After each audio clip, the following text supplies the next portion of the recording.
Sa anihan at magdulot ng taas presyo ng bigas ang naghihigpit na supply ng fertilizer o pataba bunsod ng giyera sa Middle East. Nakatutok si Darlene Cai. Masaya ang ilang magsasaka sa Santa Rosa, Nueva Ecija na nasa 26 to 27 pesos per kilo ang presyo ng palay ngayon. Pero baka raw bumaba ang presyo pagsapit ng anihan. Ang pagpapababa kasi ng farm gate price ng palay ay isa sa pwedeng gawin para di lalong sumipa ang presyo ng bigas ngayong apektado ang lahat ng mahal ng petrolyo. Doble dagok pa sa kanila kung ipapasa sa kanila ang dagdag gasto sa langis sa mga rice trader. Kapag nangyari yon, baka mapilitan daw silang tipirin ng fertilizer o pataba at iba pang gamot sa pagtatanim. Tulad ng mga inputs, pagka tinipid mo yung pasok sa bukid, baka naman tipirin din po tayo sa pag-ani, kaya dapat ibibigay din po natin kung ano yung sapat na pangangailangan ng palay natin at saka ng lupa natin. So ganun po talaga, sa may presyo na lang po talaga tayo babawi sa presyo sana. na lang po talaga. Problema pa ang mahigpit na supply ng fertilizer dahil sarado ang Strait of Hormuz na kontrolado ngayon ng Iran.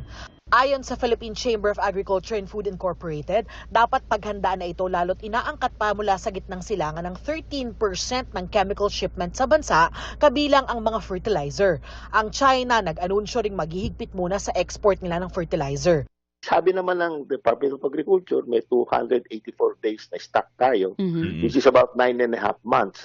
So, medyo komportable yan kung naka-stockpile talaga sa atin kasi mahirap i-stock ka. Ang alam ko, yung fertilizer, mahirap matagal i-stock yan, nade-degrade din yan. Kapag nagmahal ang fertilizer dahil sa gipit na supply, Baka magbawas ng pag-apply ng pataba ang mga farmer, bababa ang ating ani, bababa ang supply, tataas ang presyo sa mga consumer.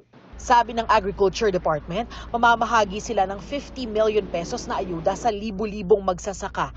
5,000 pesos ang matatanggap ng bawat magsasakang gumagamit ng mechanized equipment. Kwalipikado raw ang mahigit 7,000 magsasaka na nakalisa sa Registry System of Basic Sectors in Agriculture. Tiniyak naman ng National Food Authority o NFA na may sapat na supply ng bigas.